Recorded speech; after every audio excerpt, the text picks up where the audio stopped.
The Playcallers podcast with Kyle Shanahan. Tons of good information on Kyle Shanahan, his proteges, Mike McDaniels, how all these offenses and teams were built. Fascinating stuff on today's Locked On 49ers. You are Locked On 49ers, your daily San Francisco 49ers podcast, part of the Locked On Podcast Network, your team every day.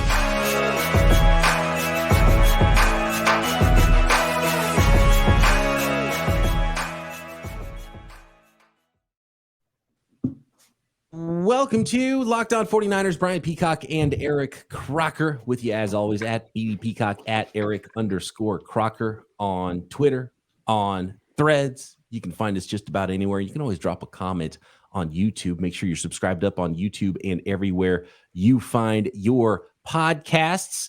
And of course, it is another Winky Wednesday, which means our guest today is Mr. Nicholas Winkler. Find him at Bay Area Wink on Twitter and now on Threads as well, Nick. Let's go. Thread it up. We're threading, we're tweeting, we're podding it up. Thanks, everybody, for making us your first listen here on the Locked On Podcast Network, your team every day. Fascinating podcast dropped this week from Jordan Rodriguez of The Athletic. She did a really good job and really highlighting some of the Shanahan Tree coaches, Kyle Shanahan and Sean McVay and Mike LaFleur. Matt LaFleur, sorry, not Mike LaFleur. Mike LaFleur, though, offensive coordinator for Sean McVay now in Los Angeles after being the passing game coordinator for the 49ers. So if you're trying to keep up, I'm already losing track on who these guys are. Mike McDaniels as well, all former Shanahan proteges and on in their own offenses. And it was really cool stuff. And there was tons to take away from all of this. The number one thing, guys, that I noticed right away, just because of the way it was recorded, and by the way, you can go check it out at The Athletic. Although the podcast is definitely a podcast worth listening to. Make sure you finish Locked On 49ers daily before you go diving into other podcasts, obviously, as your first listen. But Jordan does a great job of putting this whole thing together, and all the folks at The Athletic. And I do know some folks in behind the scenes and that work at The Athletic in the podcast department. So a good team of folks over there, and a lot of great writers and reporters, including the 49ers guys and Barrows and Lombardi. But The first thing that jumped out to me is just how when they bounced around to the different coaches, hearing the way they speak and their different personalities. And right away, like Kyle Shanahan is the most scatterbrained out of all of them. Like he's jumping all over the place, and he's like talking about the sentence he talked about 2 sentences ago, then jumps back into this and then back into that one. And it's like he's definitely like comes off as the most mad scientisty of the group. Yeah, like when they described the whiteboard. And they had a play drawn up in black. And then he had it drawn up how it's a little bit different in orange. And then in yellow. And then in red. Like the same play, but how it can be done differently. Run from the same formation. That was really cool. And then how he had some of it wiped off, too. Yeah. Like, nope, that one didn't work. Yeah. And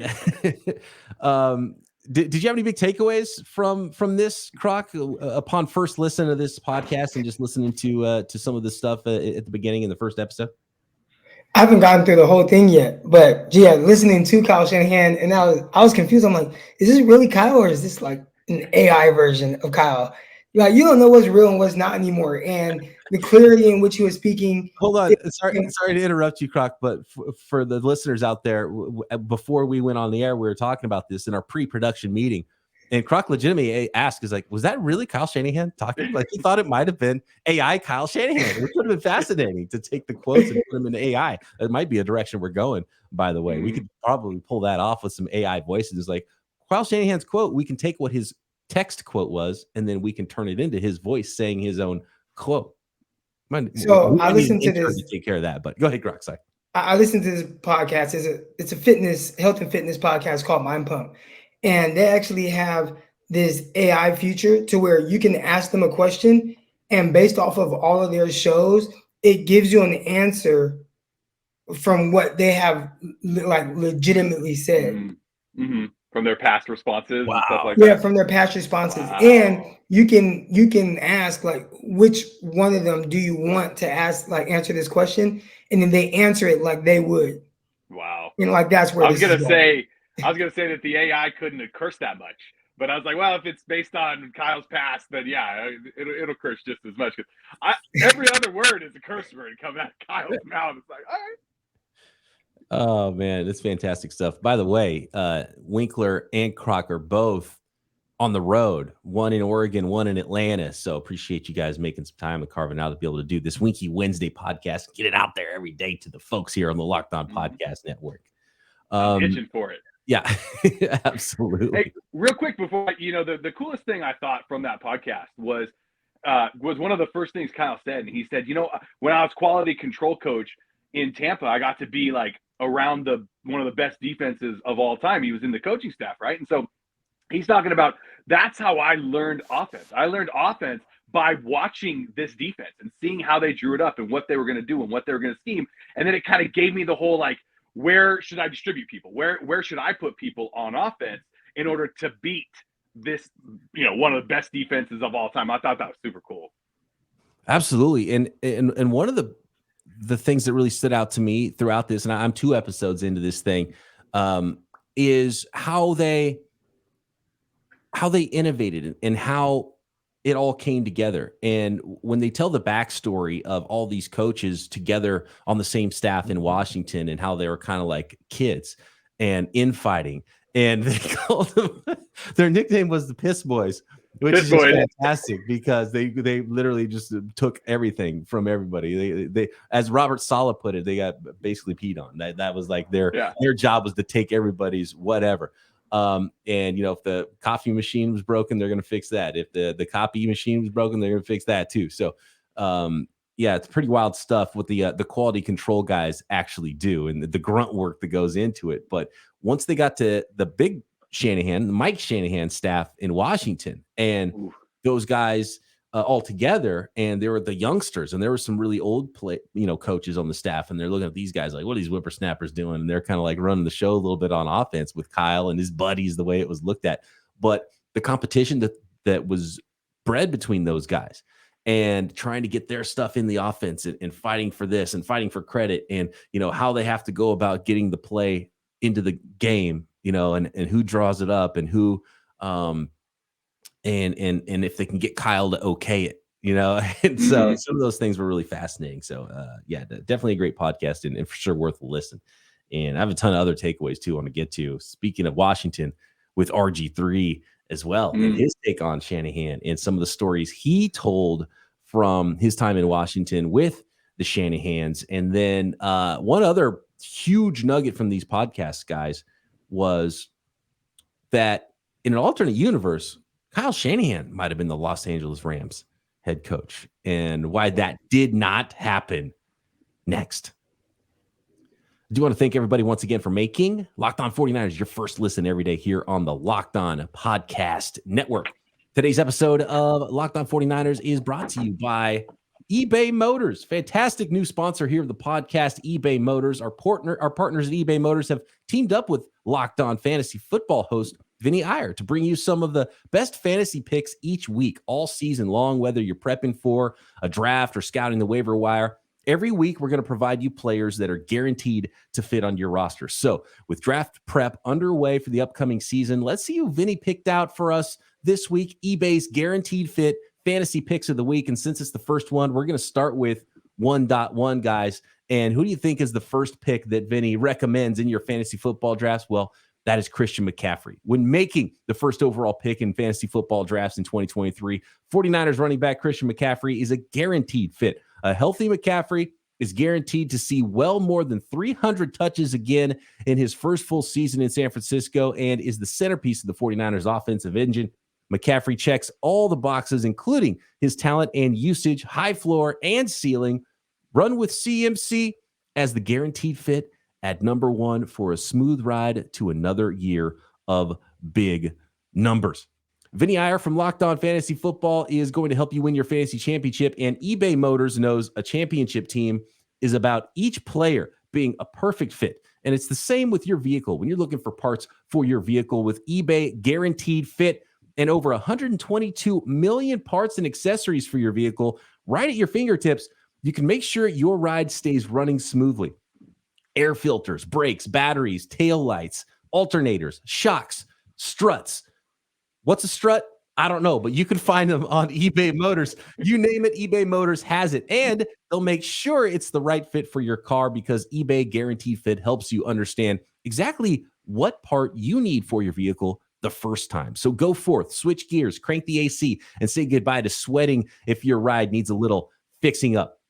Because now, you know, you always find the right setup for success from the get-go. With eBay Guaranteed Fit, everything your vehicle is calling for is just a click away. For the parts and accessories that fit your vehicle, just look for the green check. Get the right parts, the right fit, at the right prices at ebaymotors.com. Let's ride. eBay Guaranteed Fit, only available to U.S. customers. Eligible items only. Exclusions apply. Okay, guys, here we go.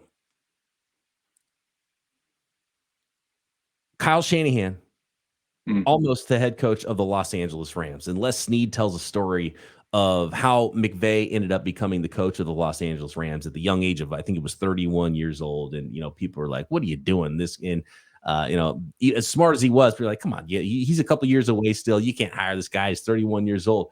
But they wanted to interview Kyle Shanahan. But there was a storm that prevented them from flying to Atlanta to meet with Kyle at the time they were supposed to meet with Kyle Shanahan. And so that meeting never happened. And they tried to get like a FaceTime going. And Kyle's like, that's not going to be enough anyway. So let's not do that. And then as it turned out, they never ended up interviewing Kyle Shanahan. They ended up going with McVay. And I think that McVay hire happened before the 49ers hired Shanahan because the Niners obviously had to wait until after the Super Bowl to make that hire. So who knows? Maybe they go to that. Shanahan's a little older coach. He blows them away. Maybe they make an offer. And who knows? Maybe Kyle Shanahan chooses the Los Angeles Rams and is coaching the other team in the NFC West. Then who ends up on the 49ers? Is it Sean McVay? Probably not, because they had some other interviews. I don't think McVay was on Jed York's radar at the time. Well, when you think about Kyle Shanahan potentially being around, do they win a Super Bowl? Oh, I mean, just think about what they had to do to get it. And here's I think the big difference, and maybe where there would have been a conflict of interest. Kyle Shanahan with the 49ers gets to run the show. And he was looking for a place that already had a quarterback in place, or he could have at least had the thought of Kirk Cousins and brought him along.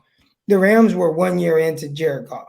So they weren't, and they just took him, number 1 overall. So they weren't going to move off of that, especially after trading up for him. And let's need their general manager. He runs the show.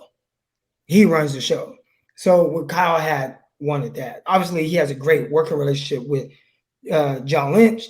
That relationship works amazing. We see the results. But I think a different dynamic over there in LA, what McVay went into. And I'm not sure that setup would have worked for Kyle. I think with the Goff thing, Kyle might have looked at that as a plus. It was like, oh, I got the talent of a number 1 overall pick from last year, and Todd. You sure about that? And running back Todd Gurley, and I get to start there. Ooh. You don't think the guy that was just drafted number 1 overall that would be better than looking over at the 49ers roster and going, man, but Brian Hoyer.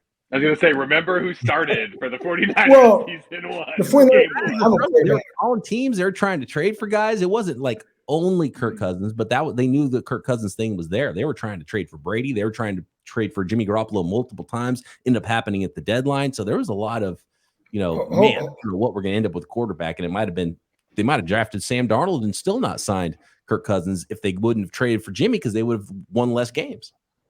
John Lynch was trying to trade for Brady. John Lynch wanted to trade for Jimmy Garoppolo. Kyle was set on Kirk Cousins, and with the way that roster was constructed, the stars were aligning for him to get Kirk. Jared Goff, I mean, if we look at what McVay did with him, excellent job of revitalizing his career. Rookie, I get it. Team wasn't great. Yeah, Jeff Fisher or whoever was there prior. But the version of Jared Goff that we saw during his tenure with McVay wasn't quite that same guy that we saw as a rookie. As a rookie, he really struggled. So just being able to see that, right? Like being able to see Jared Goff and the struggles, and then, okay, I have to inherit this quarterback and I have to actually make him good, and I won't really be the shot caller when it comes to how I want this whole thing to work out. Like, he handpicked John Lynch. It's like, no, that's who I want to be my GM.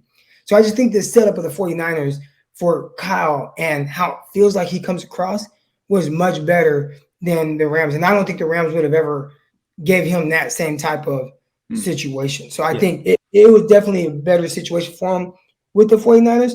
And so far, although he hasn't won the Super Bowl and we see the Rams have hoisted that, he's had a lot of success. So I think his way to an extent is definitely working.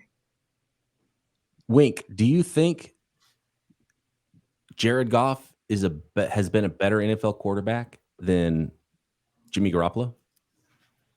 Oh, that's a tough call. I don't think so. I think Jimmy has still played better. It's just comparing apples and oranges, right? It's just different offenses, different schemes, different talent around him.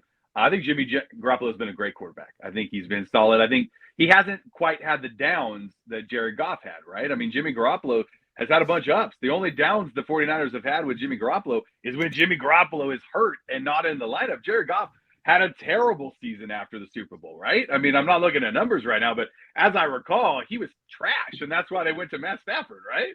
I know for sure, and I don't know about that season, but and maybe you're right, Wink, that Garoppolo's highs and lows were much more stable. Steadier. Yeah, much more stable aside from the injuries than Jared Goff. But I know Jared Goff's highs as far as statistics, both with the Rams and with the Detroit Lions, have been much better than the numbers that Jimmy Garoppolo has put up.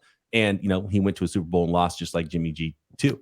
So that's super interesting. What would it have looked like with Todd Gurley and at least a little bit of Todd Gurley early on with Kyle Shanahan and Jared Goff? I think Kyle would have been intrigued by the other guys.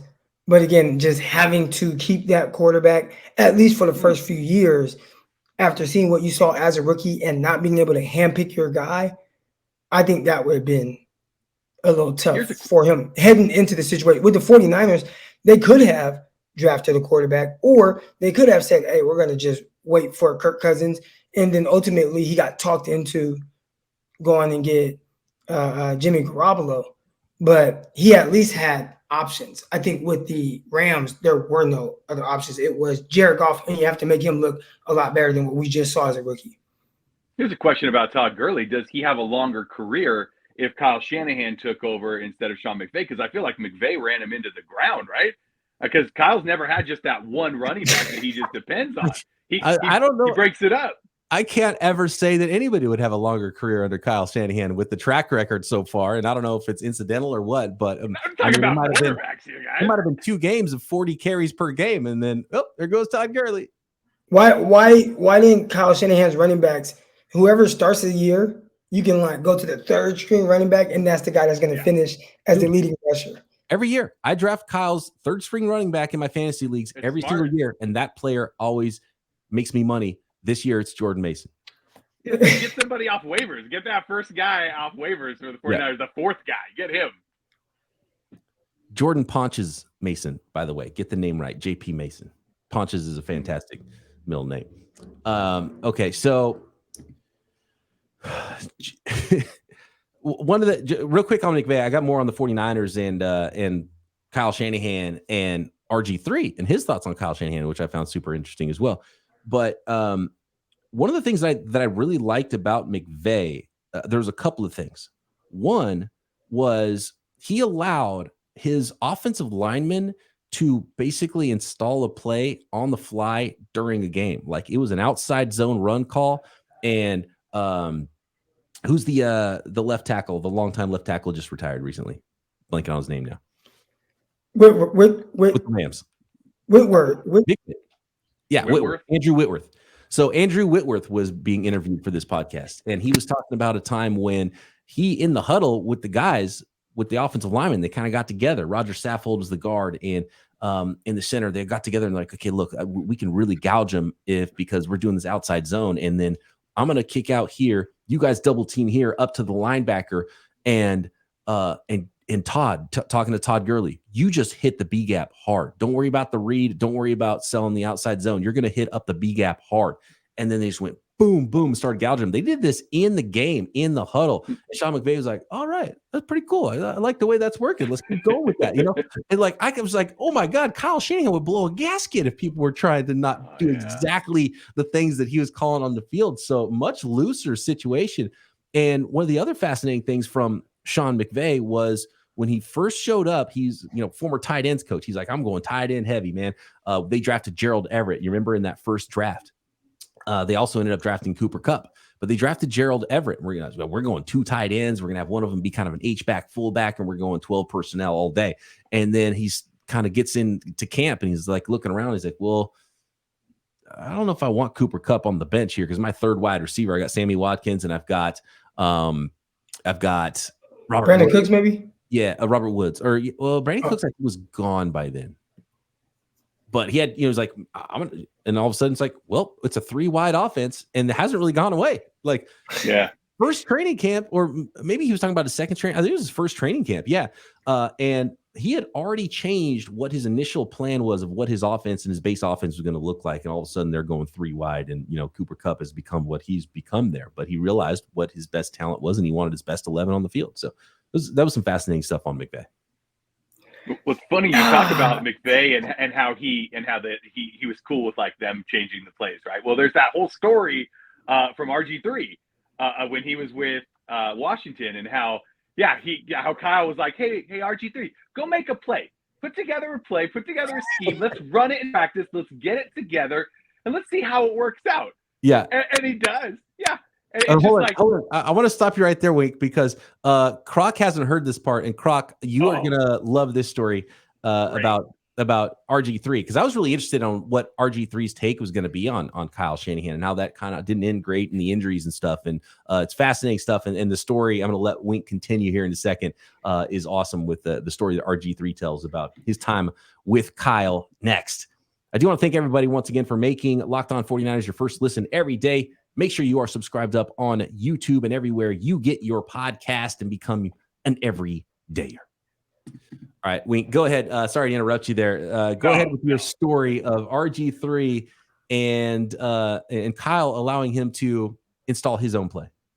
Yeah, it's so good. RG3's like, so I wrote this up. I had this great idea. I knew where the blocking was going to be. I told the receivers what routes to take. I knew my 1, 2, 3 checkdowns. We get out there. We snap the ball, everything goes wrong. Blocking's missing, guys are running the wrong routes, this and that. I make the play. I complete the pass, and I feel good about it. And Kyle just walks up to me. He's like, what was that? Like, what happened there? What was that? Tell me about it. So let's work on it. Let's bring it back again tomorrow.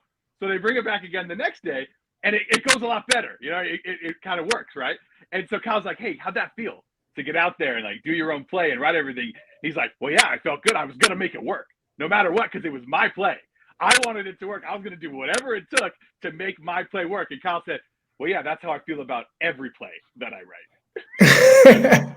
So Kyle wasn't going to let him just install his own college play that he brought in from Baylor. He was trying to teach him a lesson about, hey, why don't you treat all my plays the same way that you treated yours as your own little baby? So awesome. Good. So Kyle. See, that's wild. Like and again, we've talked about in past episodes, Kyle getting over that hump, right? He's an excellent coach. We're not comparing him to the bottom, 2/3 of the league. We're comparing him to the top guys and arguably at the top. But to win it all, right? Because there's this small margin of error that he's had that has cost him again, whether it's an overthrow by Jimmy Garoppolo or dropped interception by Tart, and and then the injury to the quarterback, whatever but it's been a very small margin that might not even be his fault. But I've always felt like there's just like this one thing, and it's like the control thing where just let loose just a little. And I think that's going to be the most difficult thing when it comes to having a second reaction type quarterback, because like you just said, he feels every play should work exactly how he draws it up. And that's how he wants it. And if you don't do it that way, because I've heard some of the guys, and I understand it. But I heard Debo, like, you don't run that route, to this part of the hash and then do this, man, you get cussed out. And I get it. You drew it up that way. This is how it's going to be the most successful. But sometimes, a guy might have to freelance a little bit. and make something happen. And I feel like he kind of takes that creativity. That, again, I could be wrong. We could have a 49er guy listening in. He's like, nope, that's wrong, Croc. But I feel like kind of takes that creativity a little bit away from them. Like, no, it has to be this way. This is how I drew it up. And it works, of course, for 98% of the season. But it's that 2% of the time where they need you to loosen up a little bit so that they can make that freelancing play that typically has been the backbreaker to the 49ers when the other teams make that play. And I think Kyle holding on so tight, I think that might be, I could be reaching, but it feels like that's been the difference between him right now hoisting the Lombardi. And again, I know they're going to say, well, Jimmy missed the throw. I get it, y'all. I get it. But it feels like that's what is just missing, that one thing, just that control factor that he has that might be a little too tight. Yeah, it might be the last part of his development as a head coach to not grip things quite so tight. And it really feels so you're telling me he had him run the play just so he understands how I want things ran. Like, I feel like this about every play. So we're not going to run your play. Because, I was with Rex. I don't remember if RG3 said if they kept that play in the playbook or not. I don't think he said it. Yeah. Right. He would have said it if they did. I was with Rex, and I just know how it felt being around him. And it was like, whatever he says, like, you just want, because of how he interacted with the players. Now, again, he never won it all. And I'm not going to say that he was as good as a coach as Kyle. But I wonder if Kyle had that extra little, we're talking about a guy whose father created an entire defense. He knows this stuff like the back of his hand, right? And people, some of our listeners might remember Buddy Ryan, like that's his dad. Created an entire defense. Like, he knows this stuff.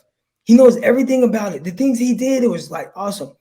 But when Calvin Pace says, hey, hey, Rex, can I do this and then do this? And he'd be like, yeah, like, all right, like, you can do that. Now, if it doesn't work, we might scrap it, but yeah, let's try that. It just does something to a player, like, to feel like you have like that kind of input, and the coach believes in you to be able to do whatever it is, and at least says, we will try it. And I don't know, maybe Kyle's not missing anything, but I feel like there's a little something, especially when it comes to the quarterback position.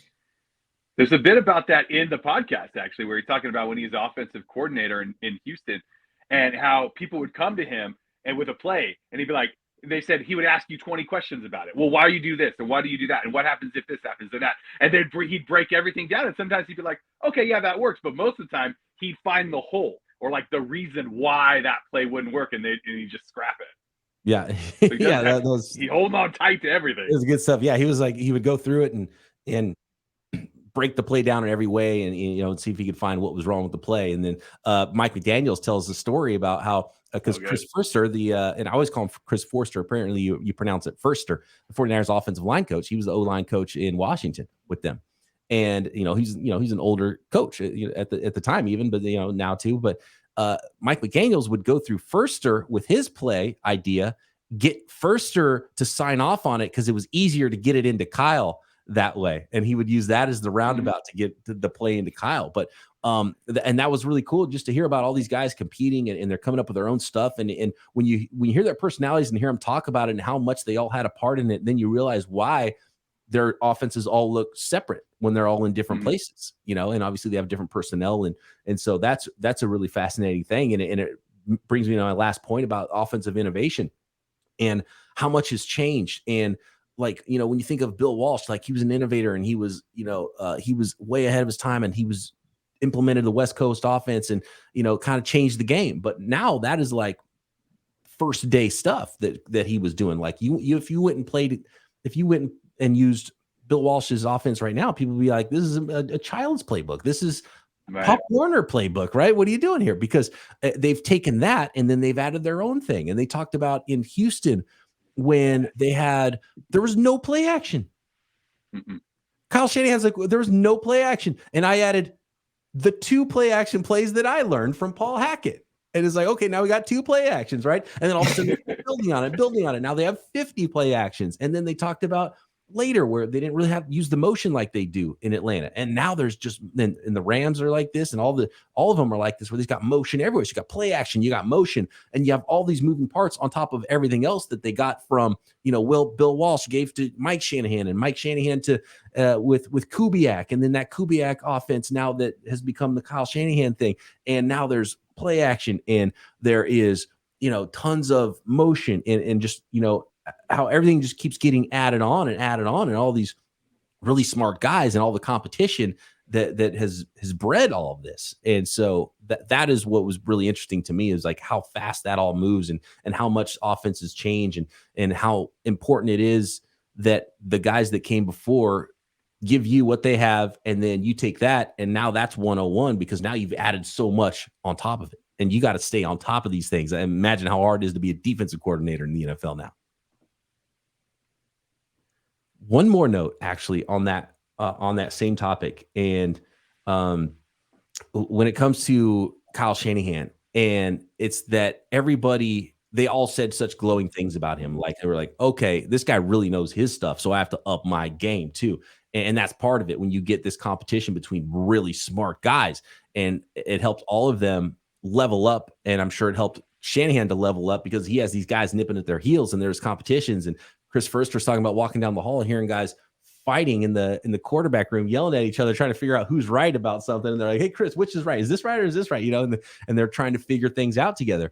And then there's the other dude, I'm blanking on his name now, who was teammates with Kyle at Texas. Yes. And Kyle brought him along, and he was kind of, in that path of, he was quality control guy, with Shanahan in Washington. And he's with LaFleur, McVay, McDaniels, Shanahan.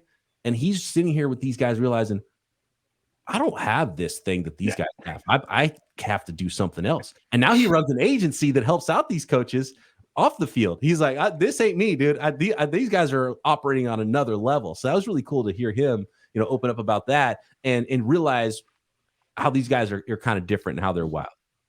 That might have been, well, I was just going to say, that might be, Kyle and those guys are smart. There's definitely other ways, though. Like, I don't feel like you have to be the smartest guy in the room to be a good football coach. And that's the part where he might have sold himself a little short. Well, Firster, he even in the story was like, I opened the door. He opened the door, and he yelled at these guys, you don't even know how good you have it. Like, knock it off. Yeah, don't yell and argue about this. You're lucky enough to even have this job. Nepo babies, what are you doing? But it's funny you talk about, when he realized that he didn't have it. Kyle had a similar situation when he was in college, and he's like, I realized I'm not going to be a wide receiver. Like, I just don't have it. So what am I going to do? He's all, and then like 5 minutes later, I'm like, oh, I'm going to be the best coach ever. Like, he immediately just shifted his mindset. Like, here we go. Yep, I know I'm going to be an NFL guy, just not a wide receiver. All right. Next, guys, and we're going to listen to more episodes of this, and it's fantastic stuff. And everyone should go out and listen to what Jordan Rodriguez put together. She did a fantastic job. And I don't know how many episodes there are. I've heard a couple of episodes already of the Playcallers podcast. But one of the things that I want to talk about on another episode, and maybe we'll get into it a little bit tomorrow, is with so many coaches from this same tree around the NFL, our defense is going to start figuring this out to the point where they're hurting each other because everyone's running similar systems. Hope not. So look forward to that on a future episode of Locked On 49ers. We're going to preview all the positions for training camp, and getting pretty close to training camp getting open here at the end of the month. Thanks, everybody, for making us your first listen. Croc and I back tomorrow right here, Locked On 49ers. See ya. Subscribe to the video.